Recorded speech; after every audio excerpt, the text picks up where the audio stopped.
Good morning friends, good morning.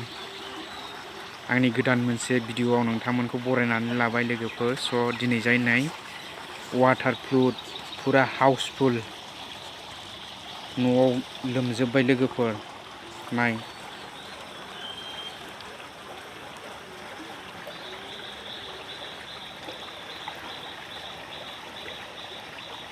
चिरां district, सिलि चिरां गुरुबासा, जोंनि लावरिपारा गामि लोगोफोर। दैला सेस उसिजोब्बाय, न'आवनो हाबजोब्बाय आरो।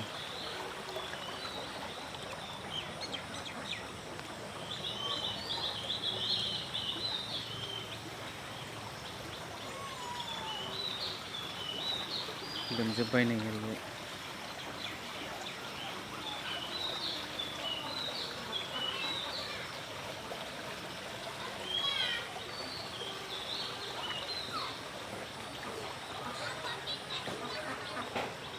हाउसफुल वाटार फ्लुड नै लोगोफोर, न'आव फुरा फुल जाखाबाय, हाउसफुल जाखाबाय।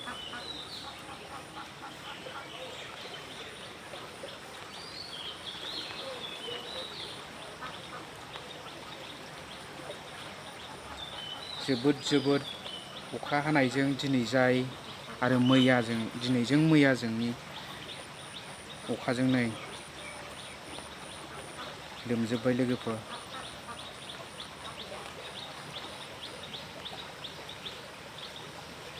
रानिं 12 days, 12 दिनसो जाबाय लोगोफोर अखाया। दिनैजाय नै फ्लुड।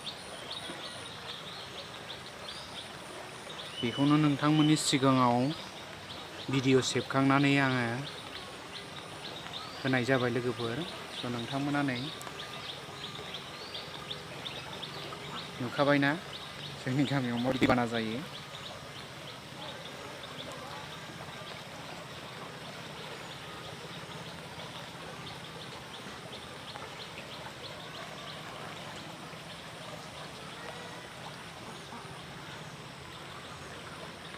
ओरै लोमजोब्बाय नै।